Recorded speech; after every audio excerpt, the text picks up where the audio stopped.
Ka-journey, kabantay mo ani? Ngano yun kahaganahan kay ta mo balik sa lugar sa atong natawhan? Ham na ni kay basin para ni imo. Bisag nakalibil up na ta sa life, bisag nanata sa lain lugar.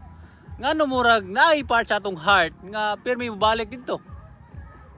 Ka-journey, na ako'y gamay i-share katong lugar nga kada mata nato sa una, mao pirmi makita. Mao gyud na ang lugar nga lisod kalimtan. Pareha ni nga bungtod. Mao ni akong makita kada adlaw sa una nga gamay pa ko. Pirmi ko magtugway, mangumpay sa baka, ug diri pod ko manglitag sa una. Walay cellphone, walay social media, pero daghan kayog leksyon. Ngano ganahan ta mo balik? Kay ka-journey. Dito ta unang nahimo kung kinsa ta karon. Jim Rohn would say, you don't build character in comfort, you build it in challenge. Ang atong natawhan nagtudlo og kakugi, nagtudlo og disiplina, nagtudlo nga dili tanan sayon. Pero tanan pwede paningkamutan. Memories give you meaning. Kung kaybalo ka asa kagikan, mas klaro asa kapadong.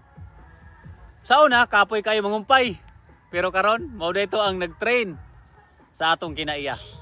Ka-journey, kung ganahan ka mo balik sa imong natawhan, dili na kay gusto ka mo balik sa kalisod, kundi kay gusto ka mo balik sa imong gigikanan.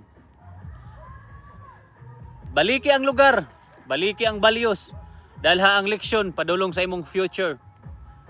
Comment origin kung proud ka sa imong kagikanan. I-share ni sa ka-journey nga kinahanglan mahinumduman ang iyang sugod. Push yourself. Kaya kung dili ikaw mo push sa imong kagalingon, kinsa man di ay. Trabaho ta kay bawal ta madriya. Kaya kalimot. Pasalamat ta sa Ginoo kay sa Philippians chapter 4 verse 13, I can do all things through Christ who gives strength. Kita kids, ka-journey.